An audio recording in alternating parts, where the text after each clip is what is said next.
Hey guys, I'm on a roll here. We're going to carry on from yesterday. We were talking about the fact that freedom is just a key away. The fact that freedom is just the key of forgiveness away from you walking out into your life and being free of the burdens that have caused you ill health, caused you sleepless nights, just through forgiveness. He's saying, hey, Downham, is it really that simple? I think it is. I think it is. And as I said, the proof is in the pudding of the pudding is in the eating. Have a look at the track record in the Bible and people you know who have experienced just this. But here's what I want to share with you today. There's a strong passage. Jesus is not messing around. He's not trying to play games here. He's telling you the consequences of unforgiveness.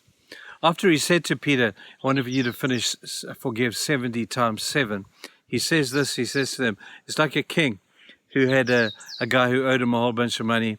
He gave money to this guy. The guy came back, couldn't pay. The king said, throw him into dungeon. He pleaded for forgiveness. He went outside and he throttled somebody else because this guy owed him a minuscule amount of money. Somebody saw it, dragged him back inside, threw him down in front of the king, and the king condemned him to the torturers. To the torturers. He says this at the end of the time, Matthew 18, verse 34, and his master was angry and delivered him to the torturers until he should pay all that was due to him.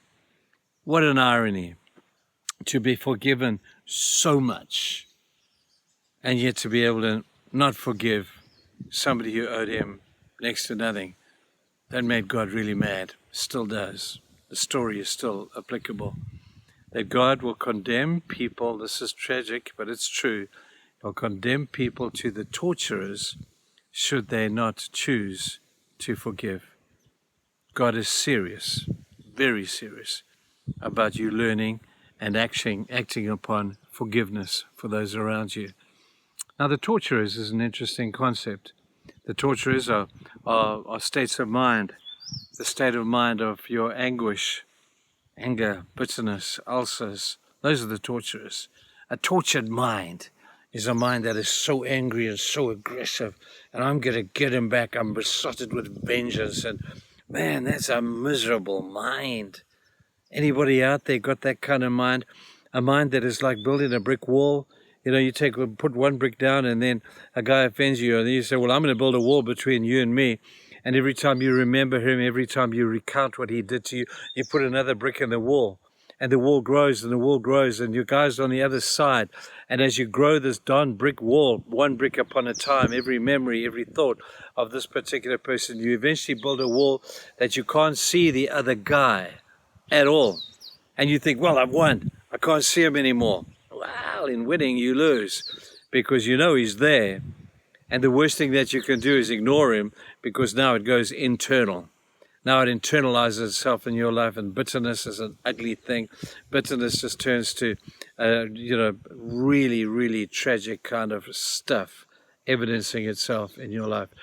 There's nothing worse than a bitter and over-angry and over-indulgent person in their victim's mentality. And every time you think about the guy, every time you tell the story about this person who hurt you, the story will surely get bigger. Like a war story, doesn't get smaller. War story gets bigger and bigger and bigger until it's you against the whole army. And the tragedy is, people, listen carefully, the tragedy is when you tell that story so many times in different people's offices and sitting around coffee shops, and you tell the story of the person who hurt you, the story gets bigger and bigger and bigger. And the greatest tragedy is you begin to believe your own lie. You're lying very often. Exaggeration is a form of lying. And when you exaggerate over the same story over and over again, it leads to a mental sickness that is miserable and very horrible to try and get out of. So I would encourage you with these strong words of Jesus. Don't want to go to the torturers. You don't want to go to those who are going to make life miserable for you, those mental situations of anguish and anger, bitterness. You don't want to go there. They're terrible torturers. They're unrelenting. They don't give up. So rather forgive. That's the answer.